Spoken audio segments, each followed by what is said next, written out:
Video से बात करने वाले हैं ज्वाइन के बारे में। With the help of join कैसे हम परफॉर्म कर सकते हैं बाय यूजिंग एचक्यूएल, इसके बारे में। तो बेसिकली ज्वाइन होता क्या है, fetching data from multiple table using one query. बहुत सारे टेबल से आपको अगर डाटा को फेच करना हो एक क्वेरी की हेल्प से, तो उसे हम बोलते हैं ज्वाइन। अब ज्वाइन जो परफॉर्म होती है मल्टीपल टेबल के बेसिस पे, तो कैसे हम वो ऑपरेशन परफॉर्म करते हैं, डिफरेंट टाइप की ज्वाइन होते हैं और एचक्यूएल में कौन कौन से सपोर्टेड ज्वाइन है, आने वाले आपको वीडियो में हम बात करेंगे विद प्रॉपर डिटेल से। और इस वीडियो में हम बात करने वाले हैं इनर ज्वाइन के बारे में। तो बेसिकली इनर ज्वाइन क्या होता है, इनर ज्वाइन कहते हैं जो कनेक्टेड टेबल होती है ना, उसके बीच में जो कॉमन टेबल होती है, जो कॉमन डाटा होती है, वो हम फाइंड आउट करते हैं इनर ज्वाइन।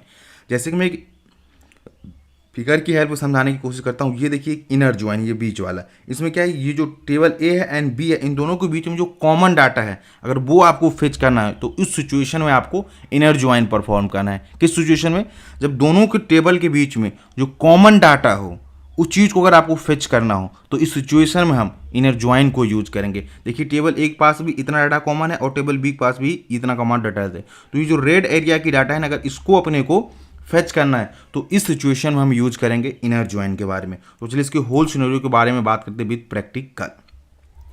तो सिंपली इसके लिए मैंने एक मेवन का एक प्रोजेक्ट क्रिएट किया और उसमें सिंपली मैंने दो डिपेंडेंसीज को ऐड कर दिया है। वो डिपेंडेंसीज क्या है, एक माइस्क्वेल कनेक्टर है एंड हाइबरनेट कोड की दो डिपेंडेंसी को हमने यूज किया है। देन इसके बाद यहाँ से हमने पैकेज हमारा ये है और इसके एंटिटी पैकेज के अंदर हम सिंपली हमने दो डिपार्टमेंट एंड एम्प्लॉय नाम की टेबल को एंटिटी को क्रिएट किया है। और इस पर्टिकुलर एम्प्लॉय टेबल में यहाँ पर employee ID, employee name, employee salary और इसके पास many to one operation annotation लगाकर यहाँ पर डिपार्टमेंट का as a has relationship establish किया। और यहाँ पर हमने टेबल नेम ही दिया और एंटिटी एनोटेशन मार्क को यूज किया। और यहाँ पर पैरामीटराइज और नॉन पैरामीटराइज कंस्ट्रक्टर ही क्रिएट हमने किया है। ये हमारा एम्प्लॉय एंटिटी हो गया। एंड डिपार्ट एंटिटी में सिंपली यहाँ पर department I, department and department admin और उसके corresponding parameterise and non parameterise constructor को हमने क्रिएट किया और टेबल दिया है। और इन दोनों एंटिटीज को हमने सिंपली हाइबरनेट के कॉन्फ़िगरेशन फाइल में यहाँ पर हमने मैपिंग क्लास के अंदर यहाँ पर सिंपली को मैप कर दिया है। अब यहाँ पर हम ऐप क्लास के अंदर जो हमारा com.app.have के अंदर ऐप पैकेज क्लास है, इसके अंदर आया और सिंपली यहाँ से हम with the help of hibernate यूटिल जो हमारा ये वाली है और प्रीवियस वीडियो में बताया, उसकी हेल्प से हमने सिंपली सेशन फैक्ट्री लिया। सेशन फैक्ट्री की हेल्प से हमने सेशन के ऑब्जेक्ट और सेशन की हेल्प से हमने ट्रांजेक्शन को निकाल लिया। और यहाँ पर हम तीन डिपार्टमेंट को क्रिएट कर दिए ओके, और कंस्ट्रक्टर्स हेल्प से हम वैल्यू को इनिशियलाइज करा रहे। और इसी तरह से हमने चार एम्प्लॉय को क्रिएट किया और चौथे एम्प्लॉय को देखिए यहाँ पर हमने डिपार्टमेंट नहीं दिया है, तो डिपार्टमेंट एज ए भी नल रखा है ओके। सो कोई भी डिपार्टमेंट अलॉट ही नहीं किया इस पर्टिकुलर फोर्थ एम्प्लॉय को। यहाँ से इसी तरह से हमने तीनों डिपार्टमेंट को सेव कराया एंड चारों एम्प्लॉय को सेव करा दिया। सेव कराने के बाद हमारा डाटा कुछ इस तरीके से दिखेगा ओके। तो सिंपली एम्प्लॉय टेबल देखिए, यहाँ पे एम्प्लॉय की आईडी आएगा, एम्प्लॉय नेम, एम्प्लॉय सैलरी और डिपार्टमेंट आईडी। और इसकी जो फोर्थ एम्प्लॉय है, इसके पास कोई भी अभी तक डिपार्टमेंट अलॉट ही नहीं हुआ है क्योंकि उसको हम पास ही नहीं किए थे।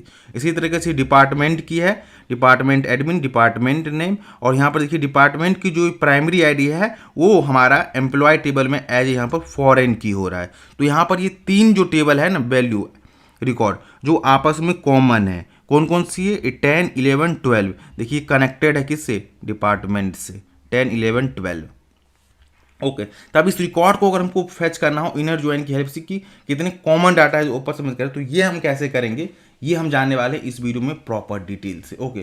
तो उसके लिए क्वेरी कैसे लिखेंगे ये हम समझने की कोशिश करते हैं। तो सिंपली यहाँ पर हम आएंगे और पहले होल कोड को हम सिंपली सबसे पहले कमेंट कर देते हैं ओके।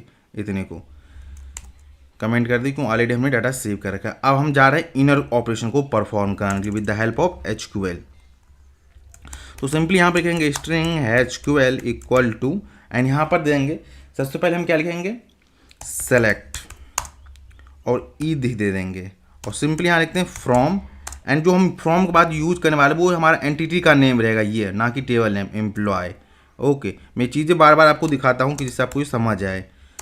एम्प्लॉय दे दिया। अब यहाँ अपने को ज्वाइन परफॉर्म कराना है, किस तरह का, इनर ज्वाइन ओके। तो यहाँ पर जो एसक्यूएल सीटेड कीवर्ड है उसको मैं कैपिटल में लिख रहा हूँ ओके, इनर ज्वाइन। और देखिए ई क्या है, हमारा एम्प्लॉय, और एम्प्लॉय पास हमारे पास क्या है, सिंपली ये डिपार्टमेंट है, तो इसकी रेफरेंस वेरिएबल लेंगे, ना कि इस पर्टिकुलर डिपार्टमेंट एंटिटी की। यहाँ पर एम्प्लॉय पास क्या है, डिपार्टमेंट है, तो इस डिपार्टमेंट की रेफरेंस वेरिएबल लेंगे। ओके, और यहाँ पे डॉट ले देंगे ई डॉट डेप्थ, और यहाँ से इसकी जो एलियाज होगी उसको हम दे देंगे सिंपली डी दे दिया।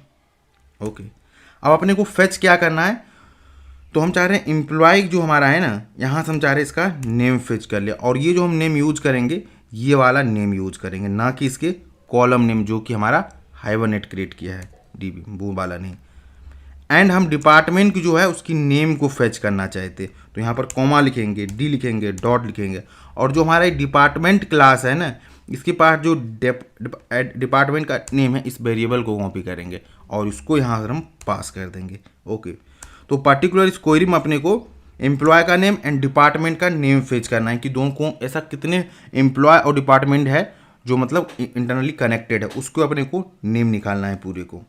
ओके, तो यहाँ पर सिंपली लिखेंगे सेशन डॉट क्रिएट क्वेरी दे देंगे सिंपली, उसमें पास कर देंगे SQL और यहाँ से हमारा क्वेरी आ जाएगा। ओके, अभी हमारा क्वेरी आ गया, क्वेरी पर हम यूज करेंगे क्वेरी डॉट लिस्ट को यूज करेंगे। अब ये जो अपने को रिटर्न करने वाला है ना, list of object array return करने वाला है। क्यों? क्योंकि यहाँ हम 2 कॉलम फेच करें और हम जान रहे हैं मोर देन अगर 1 कॉलम है तो अपने को ऑब्जेक्ट एरे को यूज करना पड़ेगा। ओके, तो यहाँ पर हम सिंपली यूज करेंगे ऑब्जेक्ट एरे को। ओके, ये सब चीज़ें हमने प्रीवियस वीडियो में ऑलरेडी बता रखा है। ओके, ये हमारा ऑब्जेक्ट एरे हो गया। अब यहाँ पर मल्टी, तो यहाँ पर सिंपली एक हम फॉर लूप लगाते हैं और यहाँ पर पास कर देंगे ऑब्जेक्ट एरे, और यहाँ से हम दे देंगे OBJ, सिंपली पास कर देंगे कॉलन लिस्ट पास करेंगे, और ये जो लिस्ट हमारा रहेगा ये वाला लिस्ट है, ये वाला लिस्ट है। ओके, एंड यहाँ से लिखेंगे simply system dot out dot print LN, और यहाँ से हम दे देंगे OBJ 0। अब ये 0 लोकेशन पे हमारा क्या रहेगा, सिंपली एम्प्लॉय का नेम रहेगा, क्योंकि फर्स्ट है ना, इसीलिए एरे में जाते हैं कि वैल्यू कहाँ शो होती है, 0 इंडेक्स से होती है। ओके, एंड इसके बाद हम देते हैं डिपार्टमेंट का नेम, तो यहाँ पर सिंपली पास कर देंगे OBJ 1, ये हमारा नेम यहाँ से हो गया। अब देखिए इससे करस्पॉन्डिंग अपने को अगर SQL क्वेरी लिखना हो तो कैसे लिखेंगे, तो सिंपली यहाँ पर लिखते हैं सेलेक्ट ई डॉट, और यहाँ पर देखिए हमारा टेबल में कॉलम नेम क्या है उस नेम को हम यूज करेंगे यहाँ पे। तो डिपार्टमेंट के अंदर जाएगा, देखिए यहाँ पर एम्प नेम है तो इसे ही एम्प नेम हम यूज करेंगे, सिंपली यही एजिटिव नेम है। इस पूरे को यहाँ से हम फिलहाल कॉपी करते हैं और यहाँ पर पेस्ट करते हैं, और इसके करस्पॉन्डिंग अगर अपने को लिखेंगे फ्रॉम एम्प्लॉय इनर ज्वाइन, और यहाँ पर हम लिखेंगे डिपार्टमेंट टेबल का नेम, ना कि इसकी रेफरेंस लेंगे। ओके, तो यहाँ से हम दे देंगे डिपार्टमेंट टेबल डी, लिखेंट की ID इक्वल हो एंड इसकी ID इक्वल हो, वो अपने को ऑपरेशन परफॉर्म करना है। ओके, तो इसके करस्पॉन्डिंग ये हम कोई लिखेंगे। जैसे पर्टिकुलर प्रोग्राम को हम रन करेंगे तो यहाँ से देखिए हमारे उनको वही रिकॉर्ड मिलेगा जो 2 इंटरनली कनेक्टेड हो आपस में। अब यहाँ से एक्सेप्शन दे रहा है, और एक्सेप्शन क्या दे रहा है इस चीज़ को हम सबसे पहले आइडेंटिफाई करते हैं। Path D dot depth name करके सिंपली एज हमने इसको दे दिया DE, और DE नहीं लिखना है अपने को, यहाँ पर क्या लिखना है D लिखना है। ये D जो हमने लिख दिया ये जो हमारा एलियाज नेम था ये गलत हो गया। ओके, इसलिए क्योंकि यहाँ पर हम एलियाज नेम क्या दिया है, DE दिया है, D ना कि DE दिया था। ओके, तो सिंपली इसको रन करते हैं, रन एज जावा एप्लीकेशन पर अगेन हिट करते हैं, और इस समय हमको तो जो भी एलियाज नेम उसको प्रॉपर होना चाहिए, कोई मिसमैच नहीं होना चाहिए, तो आपको वैल्यू नहीं मिलेगा। तो सिंपली देखिए जो कॉमन डाटा थी ना उसको पूरे पूरे इसने फेच करके दे दिया। वो क्या दे दिया, देखिए Sahil development, Avneesh QA and Naveen BA। तो देखिए यहाँ से अगर हम क्वेरी भी आए तो सेम अपने को वही डाटा मिल रहा है। साहिल 10 है, 10 की ID यहाँ पर क्या है, डेवलपमेंट। इसी तरीके से अवनीश की डिपार्टमेंट ID क्या है, 11 है, तो यहाँ पर सिंपली 11 देखिए, 11 क्या है, QA है। इसी तरीके से जो कॉमन दोनों डाटा था वो अपने को फिच करे। तो इस तरीके से हम इनर ज्वाइन को परफॉर्म कर सकते हैं हाइबरनेट। आई होप आपको ये होल कॉन्सेप्ट समझ आया होगा।